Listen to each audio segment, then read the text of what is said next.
আসসালামু আলাইকুম, সবাইকে স্বাগতম বেসিক সি প্রোগ্রামিং কোর্সের আর একটি নতুন ভিডিওতে।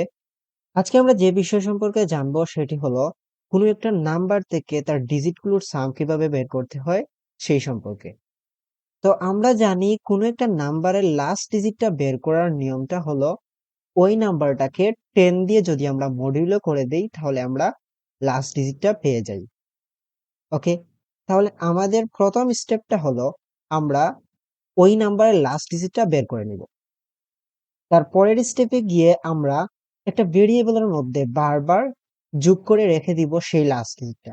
যেমন সাম নামক কোন একটা ভেরিয়েবল আছে ধরেন, এবং সেটার মধ্যে ইনিশিয়ালি লুপের বাইরে 0 আছে। তারপর আমরা সর্বপ্রথম স্টেপে লাস্ট ডিজিটটা বের করে লাস্ট ডিজিটের মধ্যে বা কোনো একটা ভেরিয়েবলের মধ্যে রেখে দিব। সেকেন্ড স্টেপে গিয়ে সেই সাম ভেরিয়েবলের সাথে সাম প্লাস লাস্ট ডিজিট করে দিব। মানে প্রতিবার আমরা সামের সাথে লাস্ট ডিজিটটা যোগ করে ফেলবো। এবং থার্ড স্টেপে গিয়ে আমরা এনটাকে প্রতিবার 10 দিয়ে ভাগ করে দিব। তার ফলে কি হবে, আমরা যে লাস্ট ডিজিটটা বের করে সামের সাথে যোগ করে দিছিলাম সেই লাস্ট ডিজিটটা সরে যাবে। যেহেতু আমরা সেটাকে যোগ করে দিছি তাহলে সেটার কাজ শেষ। তাহলে আমরা তাকে 10 দিয়ে ভাগ করে দিব। এখন আমরা সরাসরি একটা কোড ড্রাই রান করে দেখবো যে কিভাবে এই সাম অফ ডিজিটটা কাজ করতেছে, বা তার কোড আমরা কিভাবে লিখতে পারি এবং ভিতরে কিভাবে ইভালুয়েশন হচ্ছে সেটাকে আমরা ভিজুয়ালাইজ করার চেষ্টা করব। ওকে, তো ধরেন এন একটা নাম্বার, এন এর মধ্যে 1 2 3 4 মানে 1234 এই নাম্বারটা দেওয়া আছে আমাদেরকে। এখানে লাস্ট ডিজিট আছে এবং সাম নামক একটা ভেরিয়েবল আছে। যেমন আমরা ইন্টিজার টাইপের সাম নামক একটা ভেরিয়েবল ডিক্লেয়ার করে দিলাম, তার মধ্যে অ্যাসাইন করলাম 0। এবং আমাদের আরেকটা কাজ হলো যে আমরা কোনো একটা ভেরিয়েবল নিব যেটার মধ্যে আমরা লাস্ট ডিজিটটা রেখে দিব প্রতিবার। তাহলে তার জন্য আমরা একটা ভেরিয়েবল নিলাম ইন্টিজার টাইপের লাস্ট ডিজিট নামে। এবং হোয়াইল, আমরা হোয়াইল কন্ডিশনটা দিলাম, কন্ডিশনের ভিতরে দিলাম যে এন নট ইকুয়াল টু 0। যদি এনটা 0 না হয় তাহলে বলতেছি যে লুপের ভিতরে ঢুকো। আর যেই সময় এনটা 0 হয়ে যাবে ঠিক তখনই এই লুপ থেকে বের হয়ে যাবে, মানে লুপের ভিতরে আর যাবে না প্রোগ্রামটা, মানে এই লুপটা এখানে খতম হয়ে যাবে। ওকে, তাহলে আমাদের মেন কনসেপ্টটা শেষ। এখন আমরা দেখি কিভাবে সেটা কাজ করতেছে। সাম ভেরিয়েবল আছে, সামের মান ইনিশিয়ালি 0 আছে। ওকে, 0 দিলাম এবং লাস্ট ডিজিট ডিক্লেয়ার করা আছে শুধু। While N not equal to 0, N কি 0? এন যেহেতু 0 না, সেহেতু লুপের ভিতরে আসলো। আমাদের ফার্স্ট স্টেপটা কি ছিল, আমরা লাস্ট ডিজিটটা সর্বপ্রথমে বের করে দিব। তাহলে লাস্ট ডিজিট নামক ভেরিয়েবল যে আছে তার মধ্যে অ্যাসাইন করে দিলাম কাকে, এন মডিউলো 10। যদি এন মডিউলো 10 করি তাহলে আমরা জানি এই যে লাস্ট ডিজিটটা আছে 4, এই 4টা এই লাস্ট ডিজিটে অ্যাসাইন হয়ে যাবে। তারপর আমাদের স্টেপটা ছিল আমরা প্রতিবার সেই লাস্ট ডিজিটটাকে সামের মধ্যে সামের সাথে যোগ করে ফেলবো, মানে সামেশন করে ফেলবো সামের সাম ভেরিয়েবলের সাথে।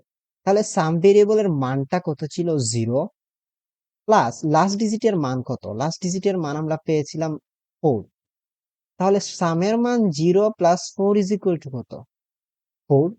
তাহলে সামের মান এখানে 0 থেকে আপডেট হয়ে সামের মান হয়ে যাবে। তার পরবর্তী স্টেপটা কি ছিল, তার পরবর্তী স্টেপে আমরা দেখছিলাম যে সাম ভেরিয়েবলের মধ্যে যেহেতু আমরা লাস্ট ডিজিটটা যোগ করে রেখে দিয়েছি সেহেতু আমাদের লাস্ট ডিজিটটার আর কোনো প্রয়োজন নাই। তাহলে আমরা এই টোটাল নাম্বারটাকে, এন নাম্বারটাকে আমরা 10 দিয়ে যদি মডিউলো করি, সরি 10 দিয়ে যদি আমরা ভাগ করি, তাহলে আমরা জানি লাস্ট ডিজিটটা এখান থেকে সরে যায়।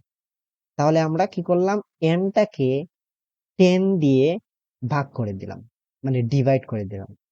তাহলে আলটিমেটলি এখন আমাদের এন এর মধ্যে কি থাকবে, এখন আমাদের এন এর মধ্যে থাকবে 1 2 3, আর এই 4টা এখান থেকে সরে যাবে।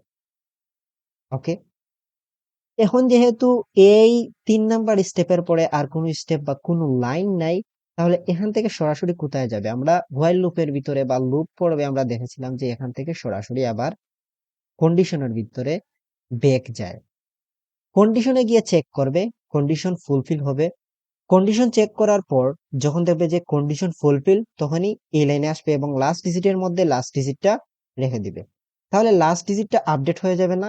লাস্ট ডিজিটটা আপডেট হয়ে এখন হয়ে যাবে 1 2 3 ডিভাইডেড মডিউলো 10 যদি করি, তাহলে এখানে লাস্ট ডিজিটের মধ্যে চলে আসবে 3। এর পরের স্টেপে গিয়ে সামের সাথে লাস্ট ডিজিটটা যোগ করবে। তাহলে সামের মান 4 এবং লাস্ট ডিজিটের মান 3, টোটাল 7।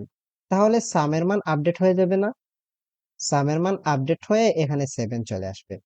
তার পরবর্তীতে এনটাকে 10 দিয়ে ডিভাইড করে দেবে। এনটাকে যদি 10 দিয়ে ডিভাইড করে দেওয়া হয়, তাহলে এই 1 2 3 থেকে 3টা সরে যাবে। তারপর আবারও কন্ডিশনে চলে আসবে। কন্ডিশনে এসে চেক করলো যে 1 2 আছে, ওকে, কন্ডিশন ফুলফিল।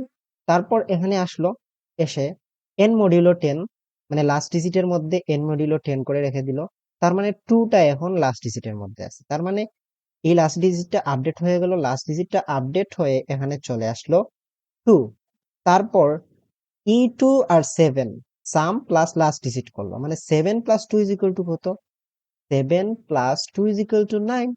তাহলে সামের মান এখানে আপডেট হয়ে যাবে নিশ্চিত। তাহলে সামের মান এখন 9। ওকে, তারপরের স্টেপে কি ছিল? তারপরের স্টেপে এনটাকে 10 দিয়ে আমরা ডিভাইড করে লাস্ট ডিজিটটা সরিয়ে ফেলছি। যদি আমরা লাস্ট ডিজিটটা সরিয়ে ফেলি, তাহলে এন এর মধ্যে এখন থাকবে শুধু 1। তারপর এই জায়গা থেকে সরাসরি চলে আসবে কন্ডিশনে। কন্ডিশনে এসে চেক করবে যে কন্ডিশন ফুলফিল কিনা। কন্ডিশন যেহেতু ফুলফিল, আবারও চলে আসবে এই ব্লকের ভিতর, এসে লাস্ট ডিজিটটা রেখে দিবে এন মডিউলো 10। তাহলে এই ওয়ানটাকে যদি মডিউলো করি 10 দিয়ে, তাহলে লাস্ট ডিজিটের মধ্যে রয়ে যাবে 1। তাহলে লাস্ট ডিজিটের মান আপডেট হয়ে যাবে এখানে 1। ওকে, তারপর এই লাইনে চলে আসবে এবং সামের সাথে লাস্ট ডিজিটটা যোগ করে দিবে। তাহলে সামের মান 9, লাস্ট ডিজিটের মান 1। 9 + 1 = 10। তার মানে সামের মান আপডেট হয়ে যাবে এখানে 10। তারপরের স্টেপে গিয়ে এনটাকে 10 দিয়ে মডিউলো করবে, সরি, এনটাকে 10 দিয়ে ডিভাইড করবে। এন কে যদি 10 দিয়ে ডিভাইড করি, তাহলে 1/10 আলটিমেটলি এখানে 0 চলে আসবে এবং এই জায়গা থেকে সরাসরি চলে আসবে এই জায়গায়। তার মানে এন এর মান এই জায়গায় যেহেতু আপডেট হয়ে গেছে, এন এর মান এখন 0। ওকে, তাহলে কন্ডিশনটা চেক করলো, N not is equal to যদি 0 হয়, তাহলে কন্ডিশনের ভিতরে যাও। যেহেতু N not is equal to 0 না, তার মানে এই কন্ডিশনের ভিতরে যাবে না, সরাসরি এখানে ব্রেক হয়ে যাবে, মানে লুপটা টার্মিনেট হয়ে যাবে এই জায়গা থেকে, যেহেতু কন্ডিশন ফলস, আর এখানে যাবে না।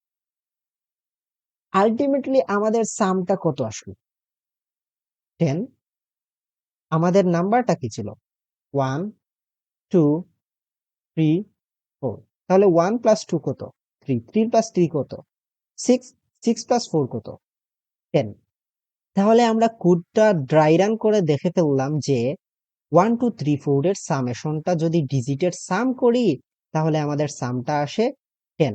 এখন আমরা যে কোডটা ড্রাই রান করলাম, সেটা কোড ব্লকসে গিয়ে রান করে দেখবো যে প্র্যাকটিক্যালি কি আমাদের থিওরির সাথে মিলতেছে কিনা। ওকে, আমরা প্রথমে ইউজারকে বললাম ইন্টার এ নাম্বার, যে কোনো একটা নাম্বার দাও, এবং একটা ভেরিয়েবল নিলাম এন, সেটাকে ইউজার থেকে ইনপুট নিয়ে নিলাম, মানে এই নাম্বারটা। তারপর আমরা একটা ভেরিয়েবল নিলাম সাম নামক, তার মধ্যে ইনিশিয়ালি 0 রাখলাম। ওকে, তারপর আমরা জানি লাস্ট ডিজিটের জন্য আরেকটা ভেরিয়েবল লাগবে, আমরা লাস্ট ডিজিট নামে একটা ভেরিয়েবল নিয়ে নিলাম। তারপর হোয়াইল লুপ নিলাম এবং কন্ডিশন দিলাম N not is equal to যদি 0 হয়, তাহলে বাবা আপনি এই ব্লকের ভিতরে চলে যান। ওকে, যদি সত্য হয়, আর মিথ্যা হলে এখানে যাওয়ার দরকার। তারপর যদি সত্য হয়, তাহলে সে ভিতরে ঢুকবে, লাইন টু লাইন এক্সিকিউট করবে। আফটার অল আমরা জানি যে ড্রাই রান কোড করে দিয়েছিলাম 1 2 3 4 যে নাম্বারটা ছিল, তার সাম ছিল 10। ওকে, ধরেন ইউজার নাম্বারটা ইনপুট দিল 1 2 3 4 এই নাম্বার, তাহলে আমাদের সামের মান এখানে 10 থাকবে। ওকে, এবং একটা সময় তো লুপটা টার্মিনেট হবে, তাই না? তাহলে এই টার্মিনেট হওয়ার পর যে সামের মানটা থাকবে, সেই মানটা আমরা এখানে দেখে ফেলবো। মানে প্রিন্টএফ আমরা প্রিন্ট করে ফেলতেছি দ্য সাম অফ ডিজিট আর পার্সেন্টেজ ডি ফরম্যাট স্পেসিফায়ার দিলাম একটা ইন্টিজারের, আর সেই ইন্টিজারটা আর কেউ না, এই সাম। এই সাম ভেরিয়েবলের মানটা আমরা এখানে দেখে ফেলবো, মানে সামের মান এখানে আসবে 10, যদি এই ড্রাই রান কোড করার সময় যে ইনপুটটা দিছিলাম সেটা ইউজার। আমরা কোডটা রান করলাম, কোডটা রান করার পর আমাদের সামনে দেখাচ্ছে যে ইন্টারের নাম্বার আমরা দিলাম 1 2 3 4, এই ড্রাই রান করা যে নাম্বারটা ছিল সেটা। আমাদের আনসার আসার কথা the sum of digit is 10। ওকে, আমরা ইন্টার দিলাম, আমরা দেখতে পাচ্ছি যে দ্য সাম অফ ডিজিটস আর 10। ওকে, তাহলে আমাদের আনসারটা ঠিকঠাক মতো আসছে, মানে প্র্যাকটিক্যালিও ঠিকঠাক মতো আসছে। এখন আপনি যা খুশি তা দেন একটা ইন্টিজারের রেঞ্জের মধ্যে, যেমন 1 2 3 4 5 6 7, এটার আনসার কত আসার কথা। আমরা একটা আমরা একটু থিওরিটিক্যালি দেখি। 1 + 2 = 3, 3 + 3 = 6, 6 + 4 = 10, 10 + 5 = 15, 15 + 6 = 21, 21 + 7 = ওকে, তাহলে আজকের লেকচারটা এতটুকু পর্যন্তই। আগামী লেকচারে আমরা আরো নতুন কিছু নিয়ে আসবো। ততক্ষণ পর্যন্ত আপনারা সবাই ভালো থাকেন এবং আমাদের সাথে থাকেন। আল্লাহ হাফেজ।